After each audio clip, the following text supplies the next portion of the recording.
नमस्कार दोस्तों। तो कैसे हो आप सभी? आई थिंक अच्छे ही होंगे। एंड आज का वीडियो रहेगा स्मार्ट कॉइन के रिकवरी एजेंट के ऊपर। आप कमेंट करते हो कि देखिए क्या स्मार्ट कॉइन के रिकवरी एजेंट घर पर आते हैं या नहीं आते हैं। मेरा इतने टाइम से ओवरड्यू हो चुका है एंड और भी आपके बहुत सारे क्वेश्चन लेते हैं। ठीक है, कुछ एक पॉइंट है जैसे अगर घर पर आकर कोई आपको धमकी दे दें, अगर स्मार्ट कॉइन के एजेंट आते हैं एंड आपको एक नॉर्मल सा एक क्वेश्चन और भी है, काफ़ी सभी को नोटिस आता है, घर पर आपके नोटिस आता है। उसके रिलेटेड भी आपको इश्यू रहता है, प्रॉब्लम रहती है।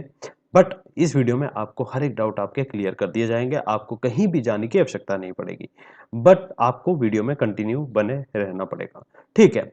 देखिए स्मार्ट कॉइन की हम बात करते हैं, अगर आपका ओवरड्यू हो जाता है, देखिए कोशिश तो अपनी ये कीजिए कि आपका लोन ओवरड्यू ना हो, ठीक है? टाइम टू टाइम ईएमआई को भरते रहिए जब भी आपने लोन लिया है, किसी भी एनबीएफसी कंपनी से और स्मार्ट कॉइन से भी अगर आपने लिया है, ठीक है? टाइम टू टाइम भरिए, नहीं तो आपका सिविल स्कोर खराब हो जाएगा, बाकी इसके सिवा कुछ नहीं होने वाला है, ठीक है? देखिए स्मार्ट कॉइन, लोन के रिकवरी एजेंट कितने दिन बाद घर आते हैं? सबसे बड़ा क्वेश्चन। अगर हम इसकी बात करें रिकवरी एजेंट के घर पर आने की, तो देखिए इनका रिकवरी एजेंट घर पर नहीं आता है। आपका देखिए अगर अमाउंट 50K से कम है, ठीक है? 50,000 रुपए से अगर कम अमाउंट है तो घर पर नहीं आता है और आप विलेज में रहते हो। बट अगर आप सिटी में रहते हो और आपका अमाउंट इससे ज़्यादा है, तो आपके रिकवरी एजेंट 3 से 4 महीने में आते हैं। उससे पहले हमारे पास तो ऐसा कोई केस नहीं आया है। 1-1 साल भी ओवरड्यू हो चुका है, तो ऐसा नहीं है, ठीक है?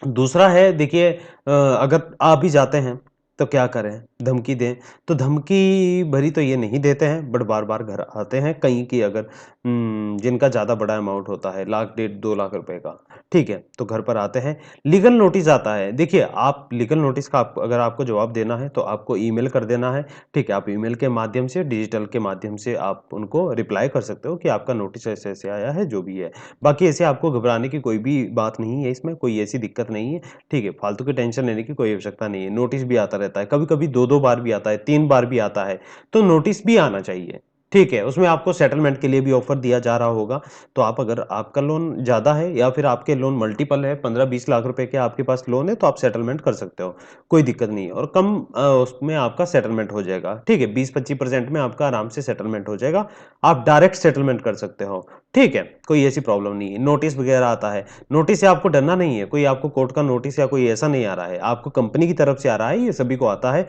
एक आप सिंगल पर्सन नहीं हो जिसको आपको ये आ रहा है, ठीक है? तो आपको ये बातें भी ध्यान में रखनी है, ठीक है? कोई टेंशन नहीं लेनी है। बाकी कॉन्टैक्ट लिस्ट पर अगर बात करें तो कॉन्टैक्ट लिस्ट पर तो ये कॉल नहीं करता है। अभी तक ऐसा हमारे पास तो कोई केस नहीं आया है। और देखिए मैं आपको एक क्लियर सी बात बता देना चाहता हूँ, जब भी आपका ओवरड्यू होता है तो आपको इन्फॉर्म करना चाहिए। एक लेटर आप लिख दीजिएगा, रिक्वेस्ट लेटर आप बनाकर भेजिए इनको कंपनी को। देखिए किसी भी एनबीएफसी कंपनी से ले रखा है। नहीं तो आपको देखिए आपने कोई भी रिप्लाई नहीं दिया, कॉल भी नहीं उठाया, ईमेल भी नहीं किया है, तो थोड़ा-सा हो जाता है इसमें धोखेधड़ी वाला कि आपने गलत काम कर रखा है।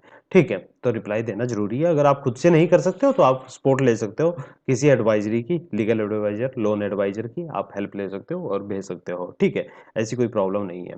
बाकी देखिए अब मैं रिकवरी एजेंट का भी बता चुका हूँ, बाकी वैसे आने दीजिए, बाकी आपको कोई भी दिक्कत या कॉल वगैरह है, अगर आपने ईमेल कर दिया है तो कॉल उठाने की कोई भी आवश्यकता नहीं है। रहने दीजिए, इग्नोर कर दीजिएगा, स्विच ऑफ कर दो मोबाइल, कुछ नहीं होने वाला है। ठीक है? कोई भी धमकी दे, कॉल पर धमकी देता है, किसी की धमकी नहीं सुननी है। ठीक है? आपने किसी का कुछ खाया नहीं है, पैसे लिए हैं, फाइनेंशियल प्रॉब्लम आपकी चली हुई है, तो ये सबकी चलती है, आपकी ही नहीं चली है। ठीक है? तो टेंशन फ्री होकर रहिए, आराम से अपना काम कीजिएगा। कोई भी दिक्कत आती है, कोई भी प्रॉब्लम आती है आपको लोन के रिलेटेड, क्रेडिट कार्ड के रिलेटेड एंड कोई भी फाइनेंस के रिलेटेड आपको कोई भी दिक्कत आती है, तो आप कॉन्टैक्ट कर सकते हो। व्हाट्सएप नंबर नीचे डिस्क्रिप्शन में दिया गया है। ठीक है? तो चलिए आज का वीडियो यहीं समाप्त करते हैं। Thank you.